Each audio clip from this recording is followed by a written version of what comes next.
Hey everyone, it's Zana with Salmon River Sport Shop. In this video, I'm going to be answering some questions that I get a lot about the main differences between fiberglass and graphite rods, pros and cons of each, and then I'll go into a little bit about why I recently, last season, switched from a fiberglass noodle rod to a graphite noodle rod. So first I want to talk a little bit about what a noodle rod actually is. So a noodle rod is a type of spinning rod, and essentially it is just a spinning rod that's built on a fly rod blank.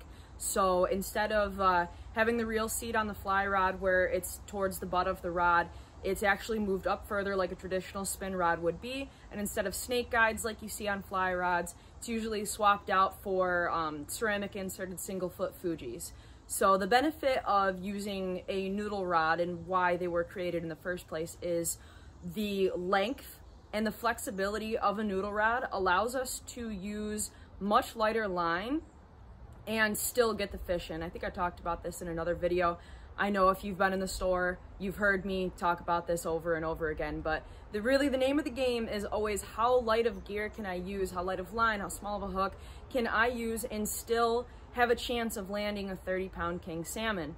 So when you're taking a rod that's 10 feet long and has a lot of flexibility to it, every time the rod is bending, all of the length is taking tension off of that line and can allow you to drop down to 10, 8, even 6-pound test monofilament and still have a chance of landing those big fish. So when I'm talking about fiberglass rods, essentially those are the rods that were originally used on the river for decades. I mean, as far as the salmon fishing program is concerned, fiberglass rods really have been the staple up until very recently. And they do have a lot of benefits. So right now I'm going to go over some of the pros and cons of a fiberglass rod.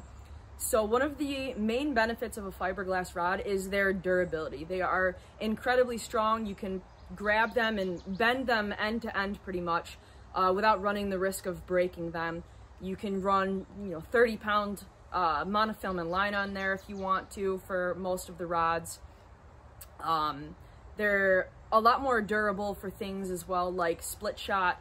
When you're fishing, your line comes loose and the split shot comes back at you. I think most of us have experienced where it will come back and hopefully not hit our face, but also not hit our rod, because there can be times where when your split shot comes back and hits your rod with enough impact, it can actually chip it or maybe even pop a ferrule out of an eye on your rod, and then that really creates a weak spot in the rod, and next time you hook a big fish, you run the risk of it breaking. So fiberglass is definitely very durable in that aspect, where they can really take a beating a lot more than other material rods can and still withstand those big fish. They run the test of time basically.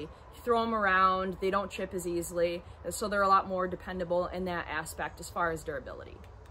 Another benefit of fiberglass rods that doesn't apply in the fall as much, this is more if you're coming in the deep parts of winter for the river steelhead fishing, but fiberglass rods do hold up better in extreme cold temperatures. I haven't seen this be as much of an issue on the river. I have seen it more with ice fishing actually. When you go to set the hook, the fiberglass rod that I custom made holds up a lot better than other rods that I've used. When you go to set the hook, they don't shatter, but this really doesn't come into play too often and is only applicable in those extreme cold temperatures. So now on the flip side, some of the cons of fiberglass noodle rods are one of the main differences really is the weight, and it doesn't seem like it would be that much of an issue, but we're talking a few ounces here.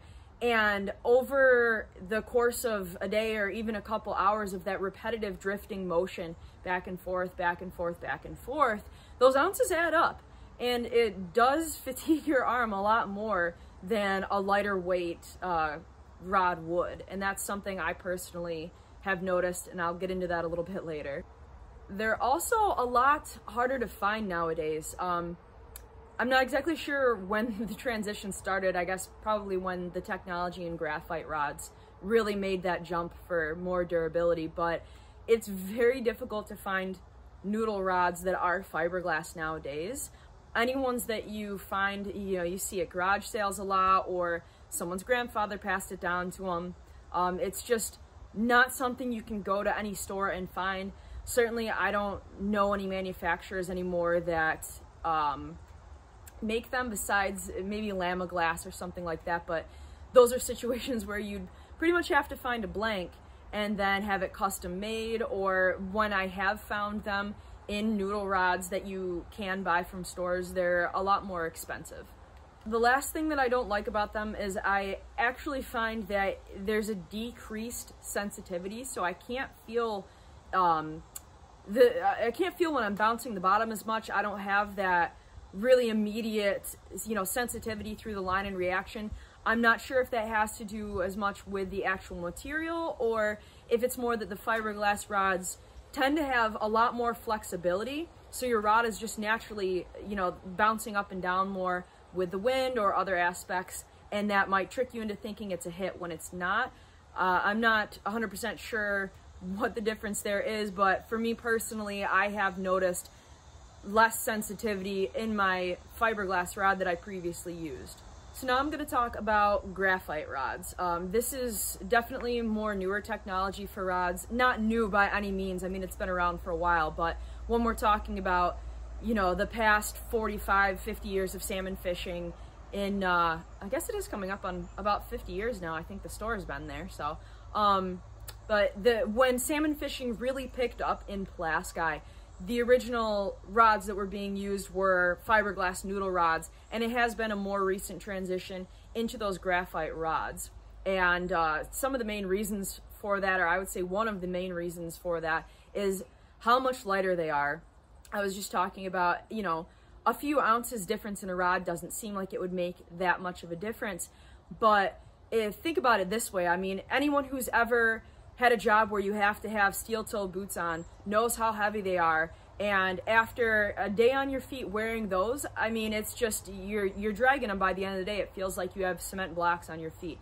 Now, is there really that much difference in weight between those and, say, a pair of running shoes? Not that much. I mean, we're talking 8 ounces or less probably per boot, but at the end of the day and over time, that repetitive motion, it adds up. Another pro of graphite rods that I personally have noticed, everyone has their preferences. Some people might disagree with me, but for my personal use and the rod that I switched to, I have found an increased sensitivity in being able to distinguish between bottom and fish, hit and when you're just bumping a rock. Since I switched to my graphite rod, I do think there is a lot of increased sensitivity there. And another thing I really like about it is it's not as flexible as the fiberglass rod I used to have. I can't bend it end to end. I mean, I probably could, but I don't quite feel comfortable doing that. It has a really good bend to it, but as far as touching one end to the other, I would get a little iffy about that.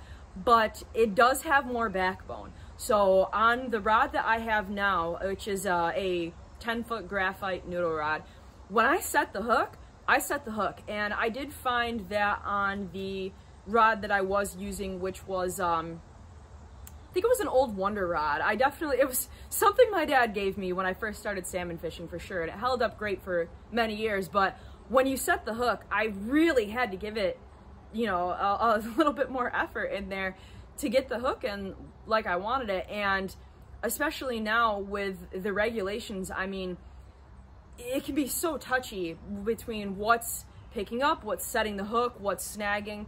So I found much more benefit in the rod that I have now. When I set the hook, it's not as aggressive of a motion. It's a very, assertive, but not as intense motion to pick the rod tip up. And then I just let the rod do the work for me, basically. The 10 feet of that rod really does a lot of the work.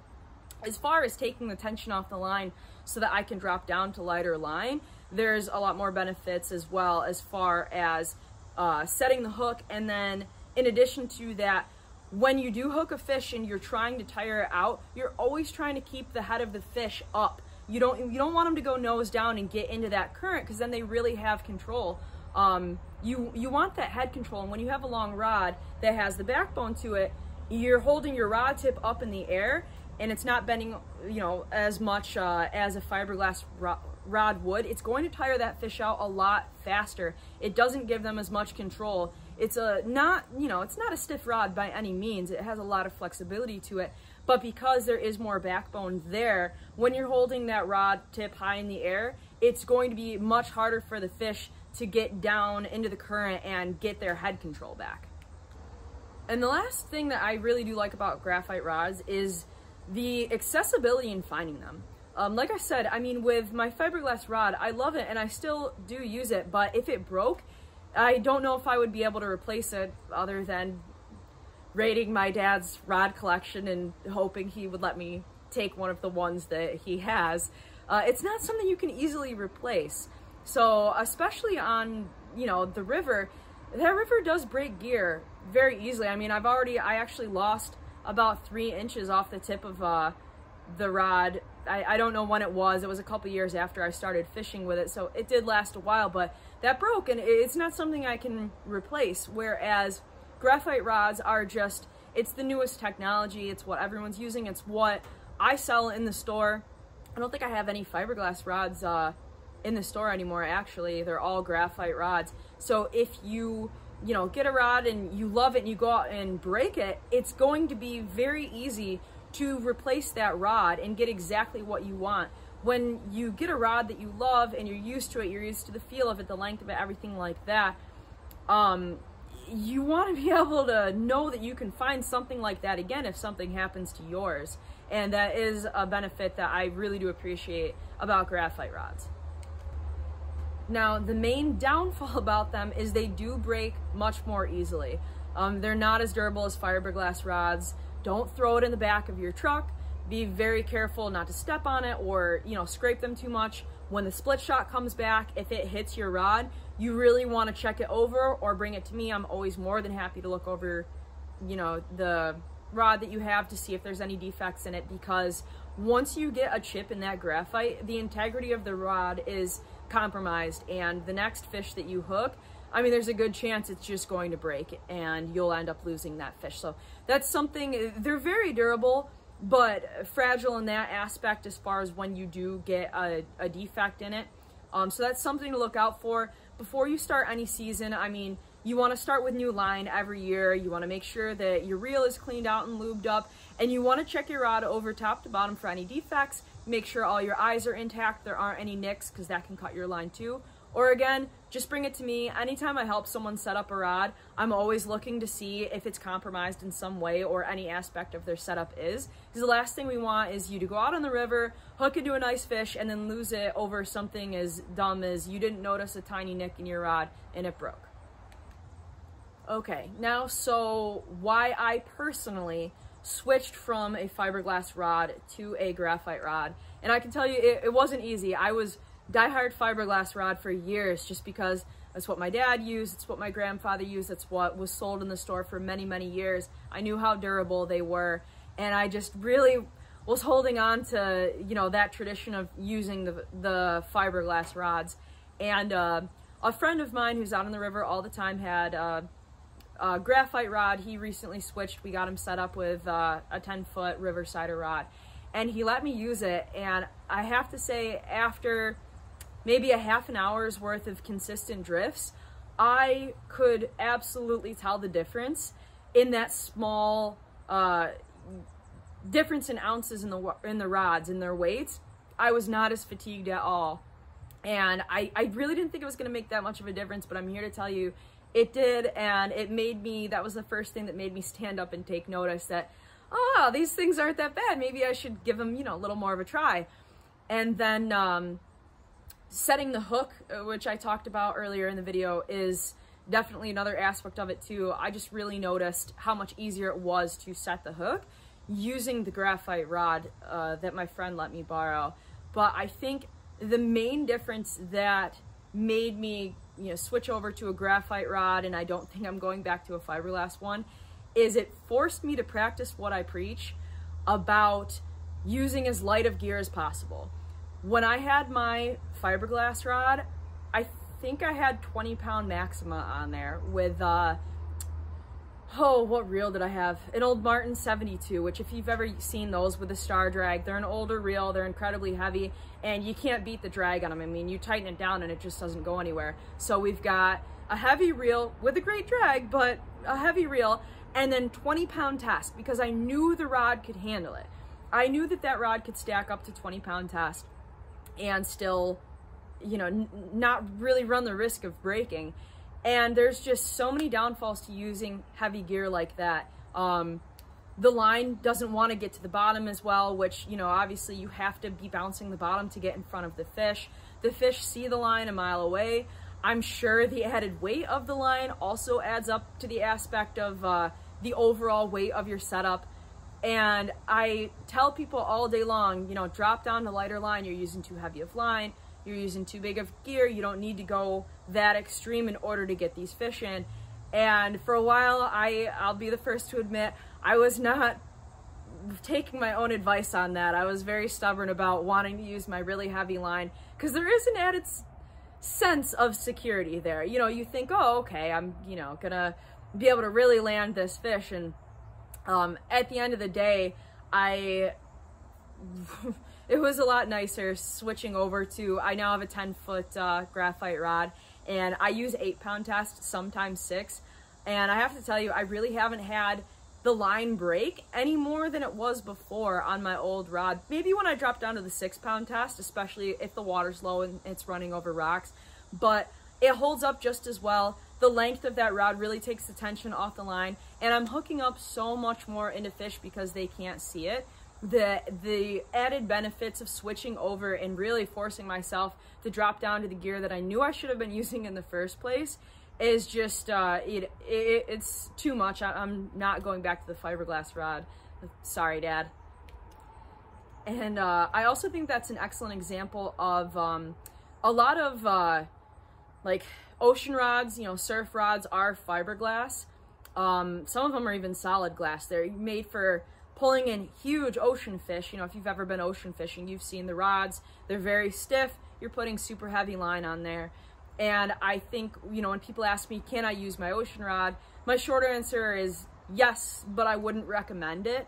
And just for a lot of the reasons I mentioned earlier, you have to use so much heavier line and gear because you don't have the length and flexibility when you're using an ocean rod that you would in a noodle rod to take the tension off the line and all of that.